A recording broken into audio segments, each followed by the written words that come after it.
Hi YouTube. Today we're going to be looking at a couple Smith & Wesson revolvers, and I'm going to show you some differences in the two. They're both 44 Magnum. They're both model 629 stainless revolvers, and I'm just going to show you some differences in the newer, more modern Smith & Wesson revolvers and the older one. So what we have here, we have a 4-inch model 629. This is what they call the 629 Classic. This is going to be a 629-6. It's more of a newer one. And we're going to be comparing it to 629-3 44 Magnum. That's a little bit older. Now, a lot of people ask what year these things are made. I don't know what year either one of them were made. I know the top one here is made in the late 80s, early 90s. This one's made sometime in the 2000s. So it's more of a modern one. The purpose of this video is just to show you some of the similarities and differences in the older Smith & Wessons and the new modern ones. So we're going to start with the new one here. Alright, so the obvious first difference here that people are going to notice right away is Smith & Wesson white glove collectors. They really get upset about this. This has got the dreaded lock on it. I don't know why that bothers so many different people, but it does have the lock on it. Now, some of the other things you'll notice here is this is like a MIM'd molded injected trigger, and it's got like a little gap in the back for where it was made. It's got a mold injected hammer on it, but there's nothing really wrong with it. People that have problems with MIM parts, they can't tell you why they have a problem with it. Same reason they can't tell you why they have a problem with this lock on it. Now, to me, the lock's just not very attractive. But other than that, it doesn't hurt anything, any of the functionality of this gun whatsoever. Doesn't hurt anything. People just have a problem with it. They just want to have a problem with it. Now, the main reason I have a problem with it is why Smith & Wesson did it. And I'm not going to go too far into that. It was a political thing, and they said that they were going to put locks on their guns, and if that's what they want to do. I don't own Smith & Wesson, so I can't tell them what to do. I personally wouldn't have done it. A lot of the other firearm companies didn't do it. Smith & Wesson did, and it caused them a lot of problems when they made that decision to do that. So, let me pick up the other one and show you. These are not MIM parts on this. These are all forged parts on the thing. See, there's no gap in the back on the trigger. The hammer's forged, all that, and it doesn't have the dreaded lock on it. So does that make this one any better? No, it does not. It makes it better to the white glove collectors.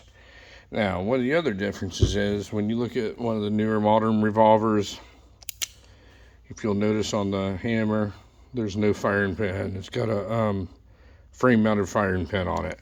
That drives Smith & Wesson people bonkers. The older one, the firing pin's mounted on the hammer.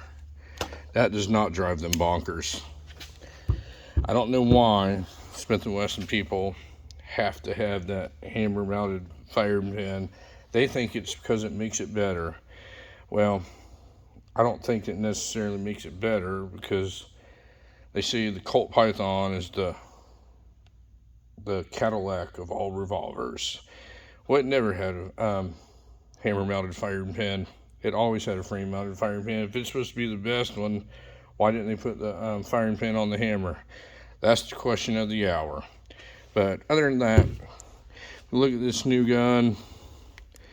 It functions real well. There's nothing really wrong with it. It's a beautiful revolver. It's a 4-inch 629. It's what they were like re-releasing the old classic style with the wood grips and all that. The grips are a little bit different on the newer ones than the older ones. They're a little bit thinner. But other than that, I mean, this is a great gun to have. There's nothing wrong with it whatsoever. The older one, in my opinion, the grips are a little bit better, and the back of the back strap's serrated.